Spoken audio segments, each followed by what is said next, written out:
Em 90 segundos tu não faz nem um miojo, mas eu te ensino as matérias que tu tem até nojo. Então senta aí e começa a quebrar ATP pra ter energia, pra tua mente processar e entender que a probabilidade de você ir bem no Enem tá ligada direto aos meus raps também. Então começa com humana, só sei que nada sei, mas sei que saí da vida e pra história eu entrei. Se o clima esquenta e tua caneta falhou, fica tranquilo, a esfera dela dilatou com calor. Eu sou flúor com oxigênio, dá pra completar, evoluir melhor que o Darwin poderia imaginar. Se tinha uma pedra no caminho, pode crer que eu já chutei absoluto no rap. Eu nasci pra ser rei, crio uma sociedade aos modelos de Durkheim. O mecanismo dela própria é que diz pra onde vai minha inspiração. Thomas Edison dizia: é 1% e o restante o trabalho que fazia. Então senta o rabo aí que eu vou te ensinar. Sometimes rap is the best way to learn, rapá. Eu não compreendo, pero lo puedo hacer. É só estudar e ouvir as dicas que eu dou pra você. Confere suas respostas e faz tudo com calma. Manda bem na redação, faz do fundo da alma. Esse é o tópico frasal, ainda tem argumentação.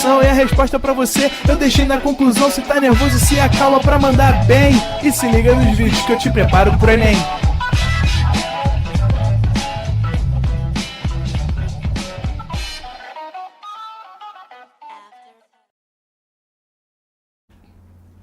Estamos ao vivo, estamos online, Carol.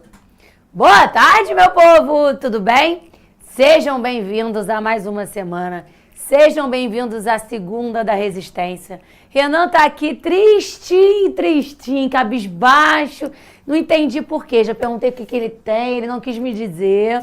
Eu acho que a gente sabe mais ou menos o que ele tem. A galera tá ali perguntando pra ele se ele tá bem. Ele tá aqui meio cabisbaixo, né? Prefiro não dizer o porquê. Bom, eu tenho uma notícia legal pra te dar. Na verdade, Renan que me deu. E eu vou te dar essa notícia legal. Chegamos na metade do seu cronograma. Chegamos na semana 16 do seu cronograma, do seu conteúdo. Então, nós chegamos aí na metade do caminho percorrido, né? Nós chegamos aí na metade da luta que a gente ainda tem aí para viver mais 16 semanas, né? Mas chegamos na metade. Você pode estar desesperado, porque isso quer dizer que o Enem está chegando, né? Mas, por outro lado, é para dizer que você viveu, você tá bem, tá aqui, ó. Nem sentiu e você já tá na metade do cronograma. Respira. Mês que vem tem umas férias aí, um descansinho de uma semana para você botar sua cabeça em dia, para você dar uma relaxada, para você recuperar suas energias, que aí depois das férias o bicho pega pauleira e aí vai até o Enem, diretão, sem pausa, né? E aí eu tava ali dando uma olhada no chat e tal, e aí a galera falou que adora esse assunto. Sim, esse assunto é bem legal, esse assunto não é difícil. Quem vai fazer prova domingo agora para a UERJ, aqui no Rio, sabe que classificação das reações aparece na prova da UERJ, apareceu aí no seu exame de qualificação. Então é uma prova que vai abranger, que vai pegar, né, todas as provas de vestibular que podem aparecer por aí. Quando a gente fala de reações químicas, a primeira coisa que eu quero que você entenda é que toda reação química, ela é uma transformação. Eu tenho algumas substâncias que vão sofrer transformações, se tornando outras substâncias. Para essas reações acontecerem, são necessários que os meus reagentes eles tenham choques efetivos entre as minhas moléculas. Então, eu preciso que um reagente se choque com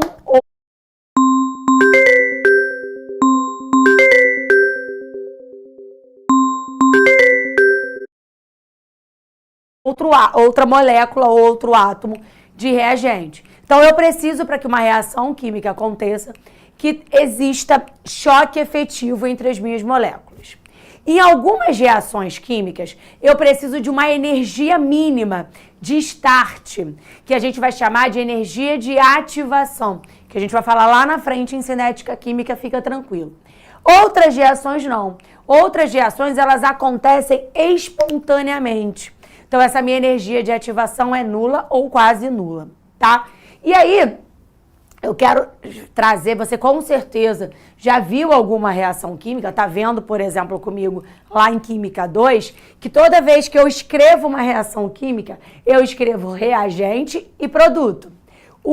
A minha seta corresponde para mim à formação dos meus produtos, o sentido da formação dos meus produtos. Então, os reagentes são substâncias que vão se chocar para formar os meus produtos. O sentido da seta é o sentido de formação dos meus produtos.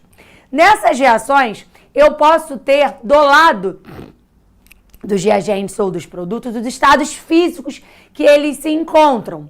S de sólido, L de líquido, G de gasoso, AQ de aquoso e V de vapor. Então, ao lado dos meus reagentes, eu vou ter ali os estados físicos demonstrados.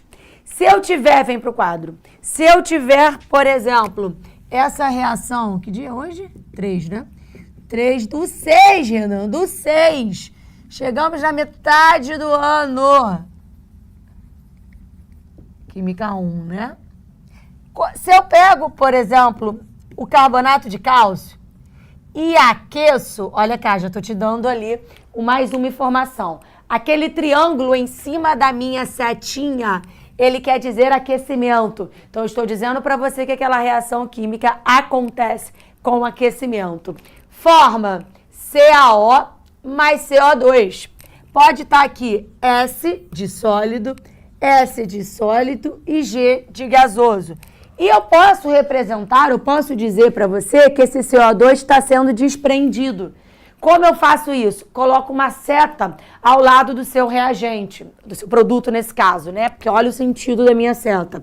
O meu reagente está produzindo os meus produtos, né? Eu posso também dizer que eu estou formando precipitado ou formando sólido. E aí eu coloco uma setinha para baixo, dizendo que esse óxido de cálcio está sendo precipitado, está sendo formado no estado sólido, tá? Essas são algumas informações. Eu também posso encontrar, se eu tiver luz, uma setinha em cima da minha seta. Se eu tiver uma reação química acontecendo na presença de luz, eu coloco uma setinha em cima da minha seta, beleza?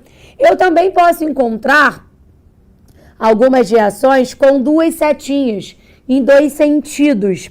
A maior parte das reações que aparecem aquilo ali, eu estou dizendo para você que as reações elas são reversíveis. Elas acontecem tanto nesse sentido quanto no outro sentido. Eu digo que as minhas reações elas são reversíveis, tá? Lá na frente, você também vai aprender que eu posso dizer que elas estão em equilíbrio. Isso você deixa lá na frente. O que eu quero que você saiba hoje é que o sentido da minha seta diz para mim que eu tenho a formação dos meus produtos. Isso são coisas básicas que você aprende aí para aprender reações químicas mesmo, para começar, né?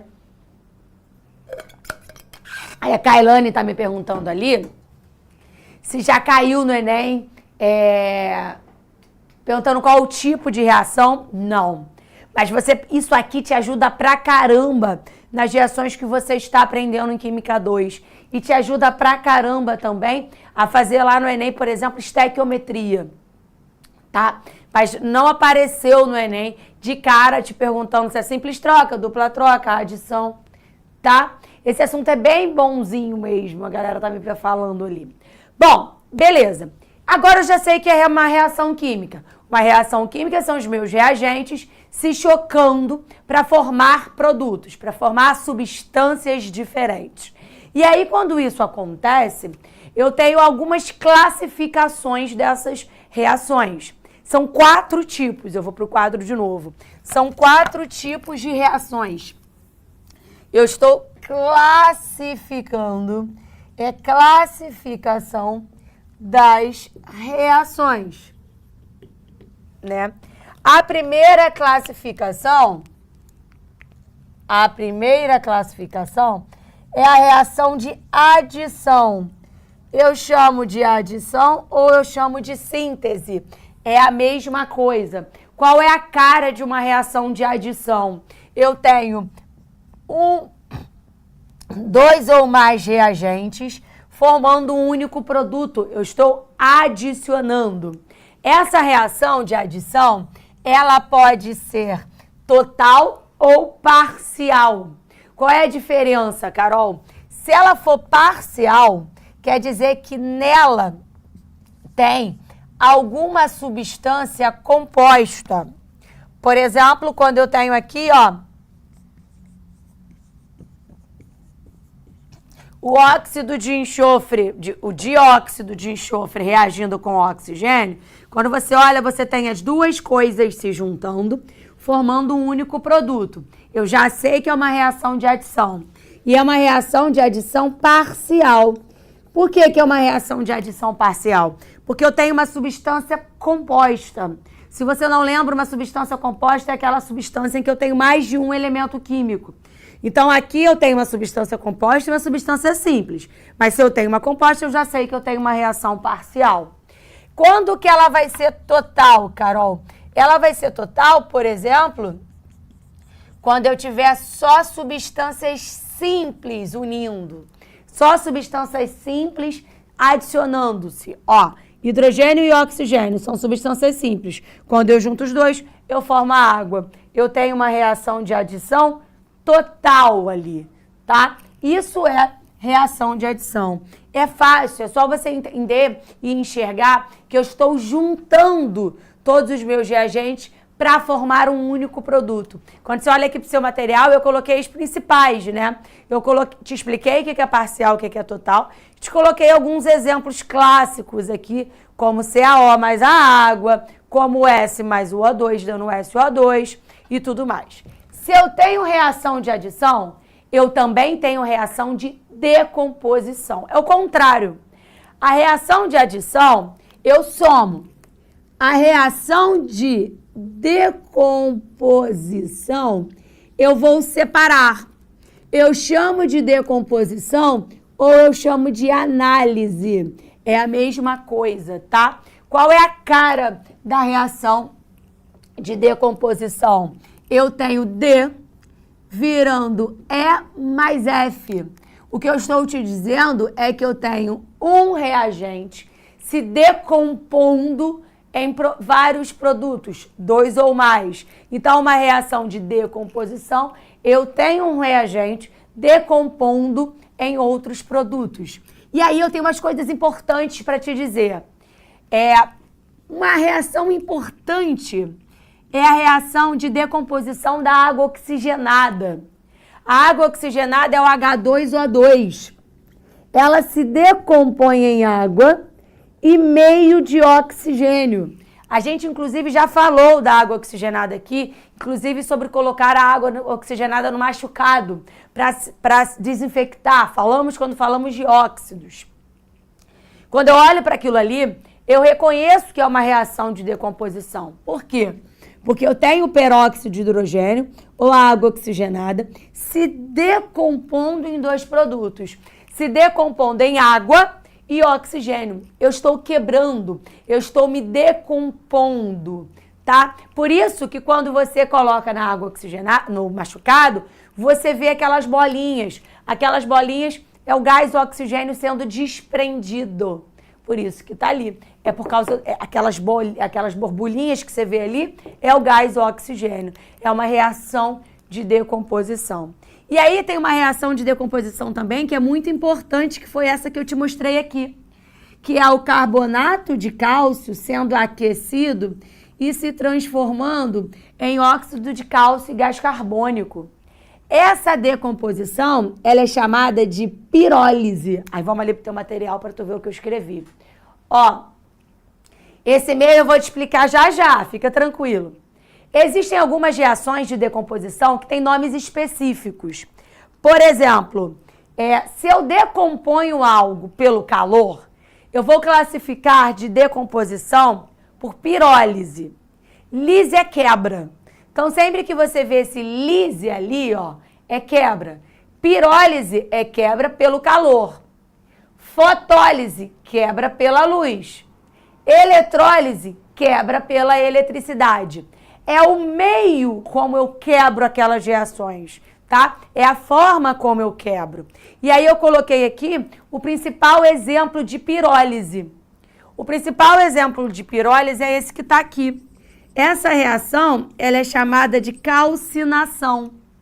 Eu quebro o carbonato de cálcio pelo aquecimento. É um exemplo de decomposição pelo calor, pirólise, tá?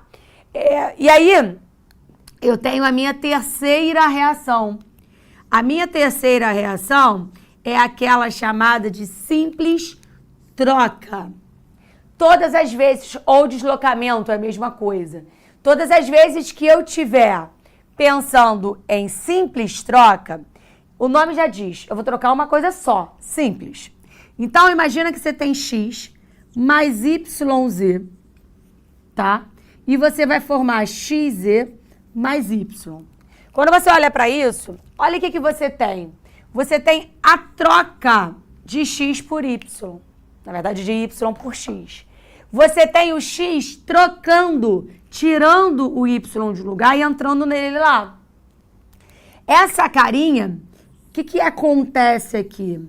Acontece que o x consegue deslocar o y.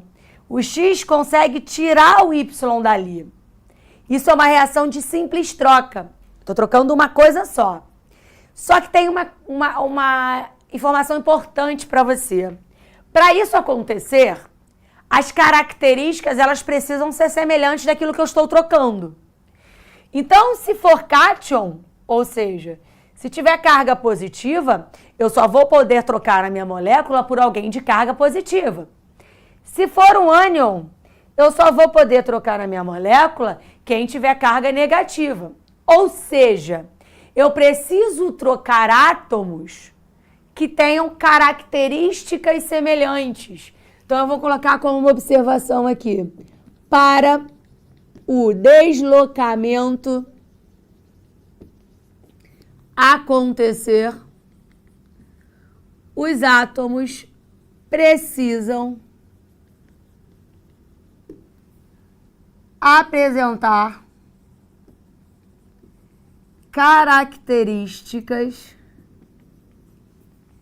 semelhantes. E não é só isso, né? Não é só ter características semelhantes. Eu obrigatoriamente vou precisar ser mais reativo. Eu vou precisar ter mais força para arrancar aquilo ali. Mas, Carol, como eu vou saber disso? Porque no seu material, vem aqui, existe uma coisa que a gente chama de fila de reatividade. Ou seja, ali eu consigo observar quem é mais reativo que quem. Como que um átomo vai conseguir deslocar o outro, tá? Existem duas filas de reatividade. A fila de reatividade da galera que é eletronegativa, a fila de reatividade dos ametais e a fila de reatividade dos metais. Então, ó, metais alcalinos, que é a família 1A, que é a família 1A, desloca qualquer cátion.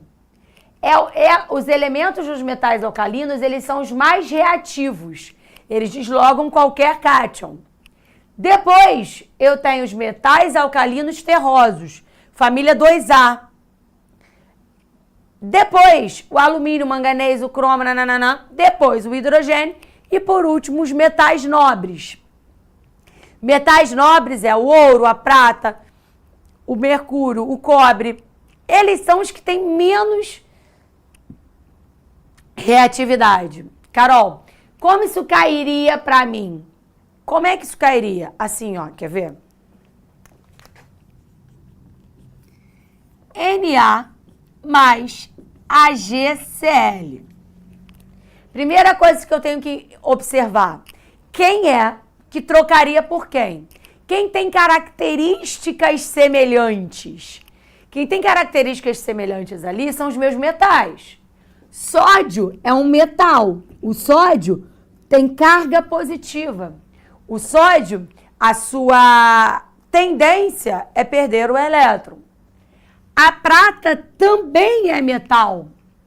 Então, se eu tivesse que trocar alguém por alguém ali, a minha troca vai ter que ser feita entre eles dois.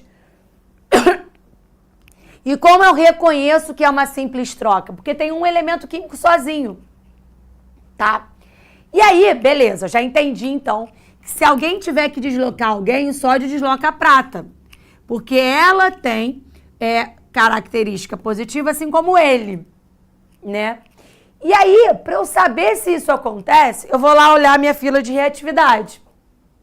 Quando eu olho a minha fila de reatividade, eu vejo que os metais alcalinos, ou seja, que a família 1A, que é o sódio, é mais reativo que todo mundo. A prata está lá no final, ó. Então, aquela reação acontece. E aí eu tenho uma troca. Se torna NaCl e libera prata. Houve um deslocamento. Agora, imagina que eu coloco o H2 para reagir com o ZNO. O H2 também, quando a gente pensa no hidrogênio, o hidrogênio, a gente sabe que quando ele se liga lá em alguém, ele fica positivo. Então, se eu tiver que trocar alguém, eu vou ter que trocar o hidrogênio pelo zinco. Características semelhantes. Aí eu venho aqui. O hidrogênio está aqui. O zinco está ali. O zinco é mais reativo que o hidrogênio. Então, essa reação aqui não ocorre. Não ocorre porque o zinco é mais reativo que o hidrogênio. Então, o zinco vai continuar ali, sem acontecer nada com ele, tá? Para a gente fechar essa ideia, existe também a fila dos ametais. E aí você vai pensar na eletronegatividade. Quem é o elemento mais eletronegativo da tabela? Flúor. Depois o oxigênio, depois o cloro, depois o bromo, depois o iodo. Então o flúor, ele é tão reativo, ele é o elemento mais eletronegativo na tabela periódica. Ele é tão reativo que ele desloca qualquer um. A reação com o flúor acontece de qualquer jeito. Com qualquer coisa que eu coloque o flúor, a minha reação vai acontecer, tá? Você já viu isso cair no Enem? Não, mas eu tô te mostrando. Vai que você faz uma prova específica. Vai lá tirar um print, por favor, que eu vou apagar tudo.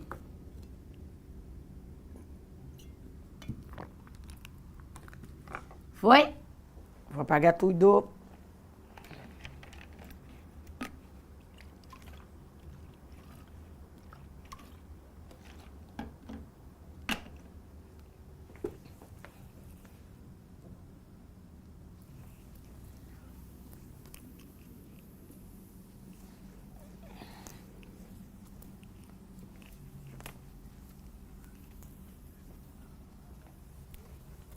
Agora, eu vou para a minha última classificação.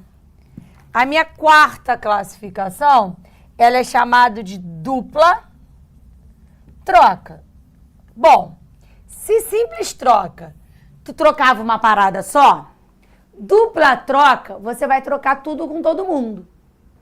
Por exemplo, AB mais CD. Quero que você lembre junto comigo. A carga positiva é sempre na frente. Então, eu tenho, na verdade, ali, o A sendo positivo, o B negativo. O C sendo positivo, o D sendo negativo. Se eu vou trocar tudo com todo mundo, você concorda comigo que eu vou ter ali que trocar a carga positivo com negativo, positivo com negativo? É exatamente isso. Eu vou trocar tudo com todo mundo. Então, eu vou pegar aqui, ó, o A, que é positivo, com o D, que é negativo.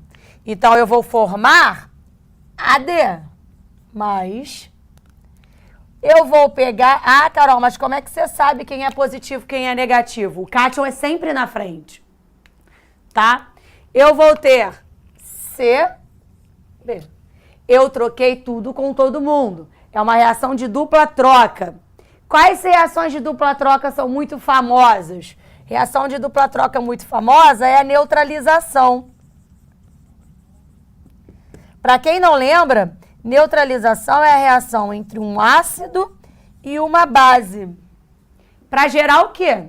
vamos ver se você está estudando, para gerar sal e água. Quer ver? Quem é? Vou pegar um exemplo ali, tá? Vou vir para cá, na verdade. Vou pegar um ácido, HCl. Vou pegar uma base, NaOH. Tá? Vem junto. Hidrogênio, carga positiva, tá na frente. Cloro, carga negativa. Sódio, carga positiva. Hidroxila, carga negativa.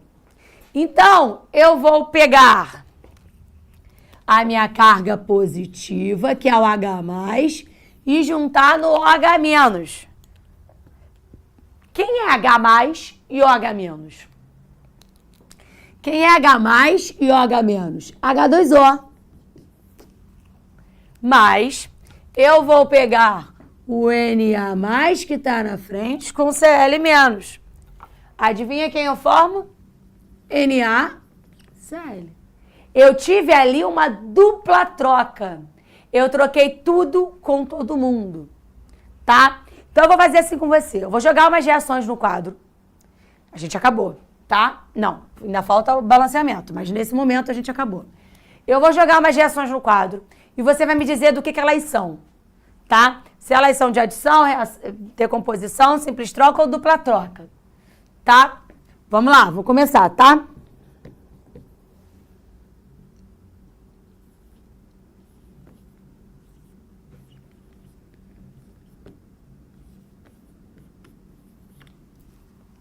De que é essa reação? E aí a gente vai pensar. Olhei para lá, eu tenho um elemento químico só e o Cl2O. Eu estou fazendo uma troca com o cloro. Eu estou produzindo um elemento químico só e o F2O. Eu troquei. Essa reação é uma reação de simples troca. E por que ela aconteceu?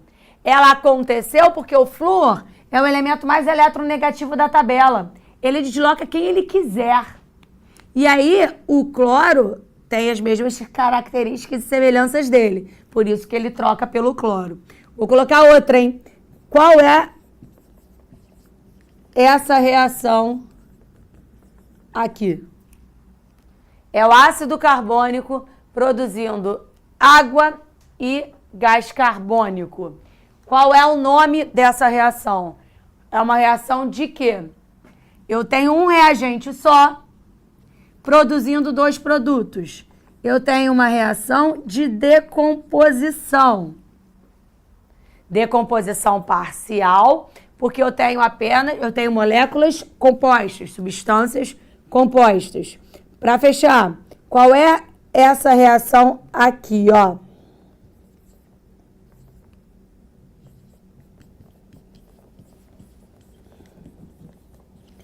Que reação é essa?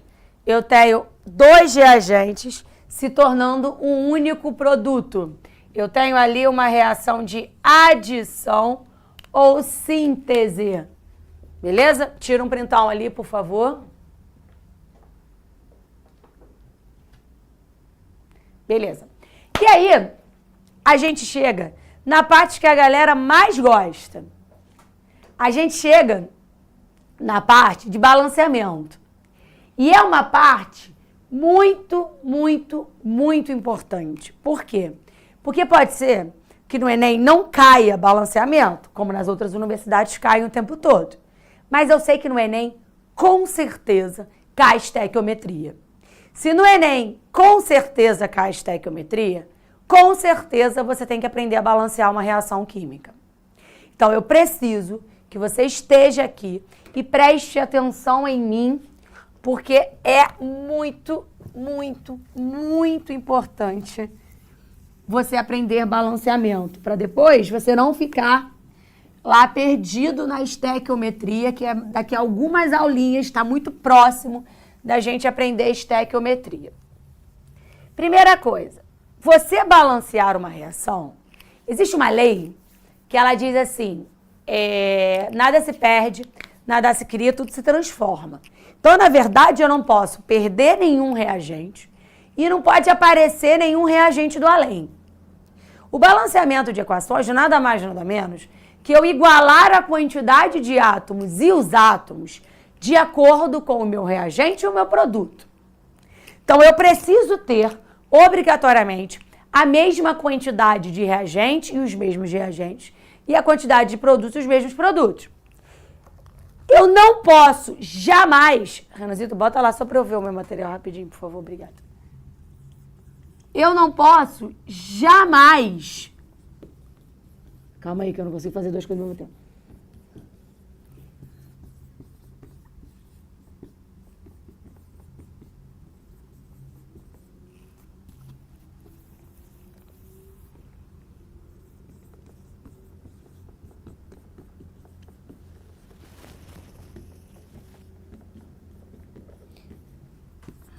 Obrigada. Eu posso jamais mudar átomos na molécula. Como assim? Primeira coisa. Existem 3 formas de você balancear. Regra da tentativa. Vai tentando, irmão. Que eu não gosto. Eu gosto muito de ir numa regrinha que é antiga. E a gente usando ela, a gente consegue balancear a maior parte das reações. No Enem, a gente usa aquilo ali. Nunca vi nenhuma reação de oxirredução no Enem. Que ordem é essa, Carol? Primeiro eu vou balancear metal, depois eu vou balancear metal, depois eu vou balancear carbono, depois hidrogênio e, por fim, oxigênio. É uma ordem. Vai facilitar muito a sua vida. Então, a primeira coisa, olhei para a primeira reação. Você está vendo que eu tenho magnésio, hidrogênio e cloro do lado dos meus reagentes. Eu tenho magnésio, cloro e hidrogênio do lado dos meus produtos. É óbvio. Eu tenho que ter a mesma coisa que eu tinha antes. Eu não perco nada. Mas eu também preciso ter a mesma quantidade. Então, a primeira coisa que eu faço é o seguinte. Vou começar contigo. Eu tenho algum metal? Tenho. Magnésio. Eu tenho um magnésio aqui. Quantos magnésios eu tenho do lado de cá? Um também. Esse 2 aqui não é do magnésio. Esse 2 é do cloro. Eu só vou ter, multiplicando todo mundo, se estiver entre parênteses. Ali eu tenho um magnésio só. Quantos eu tenho aqui? 1. Tá ótimo. Mesma quantidade do lado dos reagentes, mesma quantidade do lado dos meus produtos. Não tenho mais nenhum metal, mas eu tenho ametal, que é aquela galera em cima da escadinha, que é o cloro. Quantos cloros você tem aqui? 1. Quantos cloros você tem aqui? 2. Você jamais pode dividir isso aqui. Você não pode mexer na molécula, senão você estaria mexendo na molécula e aí não existiria. Você mexe na quantidade de moléculas. Então, você só mexe no número na frente, que a gente vai chamar de coeficiente estequiométrico. Quantos cloros você tem aqui? 2. Quantos cloros você tem aqui? 1. Se você não pode dividir isso aqui, você tem que multiplicar isso aqui pelo número para chegar a 2. 2 HCl. Aí eu não tenho carbono, mas eu tenho hidrogênio. Quantos hidrogênios eu tenho aqui? 2. Quantos hidrogênios eu tenho aqui? 2. Acabou. Tá todo mundo balanceado. Quais são os meus coeficientes estequiométricos? Se eu não tenho nada, na verdade eu tenho 1. 1, 2, 1 e 1. Esses são os meus coeficientes estequiométricos. Vamos embaixo. Aqui, ó. Tenho metal? Tenho. Alumínio. Quantos alumínios eu tenho do lado de cá? 2. Quantos alumínios eu tenho do lado de cá? 1. Aquele 3 é do cloro. 1. E aí eu venho. Eu não posso dividir, que senão eu estaria mudando a molécula. Ah, uma pergunta que os alunos sempre fazem. Eu não posso colocar o 2 ali? Claro que não. Se você coloca o 2 ali, você está mudando a molécula. Se eu tenho 2 aqui, adivinha quanto eu vou ter aqui? 2. Multiplico tudo. 2. Eu não tenho mais metal nenhum. Eu vou para os meus ametais. Cloro. Quantos cloros você tem aqui? 1. Quantos cloros você passa a ter aqui? 2 vezes 3. Porque eu tenho 2 disso aqui. 2 vezes 3, 6. Do lado dos meus produtos, eu tenho 6 cloros. Eu preciso ter 6 cloros do lado dos meus reagentes. O que eu faço? Multiplico por 6. Eu não tenho carbono. Eu tenho hidrogênio. Quantos hidrogênios você tem do lado de cá agora? 6. Quantos hidrogênios você tem do lado de lá? 2. Qual é o número que eu tenho? Como eu faço ali para ajustar? Eu tenho sempre que chegar no meu maior número. Se eu tenho 6 e 2, eu preciso chegar a 6. Por quanto eu multiplico a água? Por 3. 3 vezes 2, 6. Para fechar, oxigênio. Quantos oxigênios você tem aqui? 3. Quantos oxigênios você tem lá? 3. Está balanceado. Quem são os meus coeficientes estequiométricos? 1, 6, 2, 3. Aí, embaixo, tem uma reação que costuma muito aparecer no Enem, que é combustão, ou seja, queima de combustíveis fósseis. Nesse caso é o butano. Por que eu vou fazer questão de fazê-la com você? Porque no Enem, se ela aparece, eu vou te dizer uma forma fácil de balanceá-la. E o Enem costuma cair em reação de combustão. Olha para lá. Eu não tenho nenhum metal. Tá? Eu tenho ametal? Não. Eu tenho carbono? Tenho. Quantos carbonos eu tenho aqui? 4. Quantos carbonos eu tenho aqui? 1. Como eu faria para balancear? 4. 4. Balanceei. Eu tenho hidrogênio? Tenho. Quantos hidrogênios eu tenho aqui? 10. Quantos hidrogênios eu tenho aqui? 2. Como que eu faço para chegar a 10? Multiplico por 5. 5 vezes 2, 10. Aí falta só o oxigênio. Presta atenção na dica que eu vou te dar agora. O oxigênio aqui, ó, é substância simples. O que eu vou te mostrar agora, você só pode fazer com substâncias simples. Quantos oxigênios você tem aqui? 2. Quantos oxigênios você tem lá do outro lado? Você tem o oxigênio nos seus 2 produtos. Então, você tem que somar. 4 vezes 2, 8. Mais 5 vezes 1, 5. 8 mais 5 é 13. Então, do lado de cá, eu tenho 13 oxigênios. Quantos oxigênios eu tenho que ter do lado de cá? 13. Mas não existe nenhum número que multiplicado por 2 inteiro que seja 13. Se eu tenho uma substância simples, ou seja, um elemento químico só, eu posso usar fração. E como que eu usaria a fração para dar 13? 13 sobre 2. Por quê? Vem para cá. 13 sobre 2 vezes O2. Quer dizer que você tem 2 oxigênios ali. 13 sobre 2 vezes 2, corto 2 com 2, é igual a 13. E quantos oxigênios que eu precisaria? De 13. Ou, se você quiser ainda pensar, você pode colocar 6,5. Eu não gosto. Eu gosto de usar a fração, que é como as provas usam.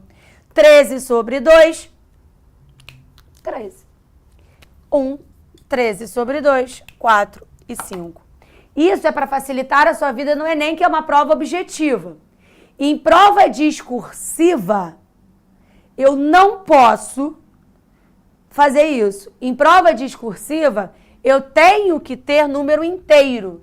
E aí, como é que eu faria isso aqui virar inteiro? Eu multiplicaria por 2. Todo mundo para eu tirar da fração. Aí eu vou te contar uma coisa. No Enem, todas as questões que envolvem reação química, até hoje, só uma não veio balanceada. De resto, desde 2009, elas vêm balanceadas. Você tem um dever de casa, tira um print. Beleza. Você tem um dever de casa, fazer balanceamento de equação. Vai fazer quantos aparecerem para você. Eu te espero daqui a pouquinho em Química 2. Um beijo, até lá. Assista nossas aulas a hora que você quiser. Vem com o Pro! o cursinho online que mais aprova no Enem. Assine em proenem.com.br.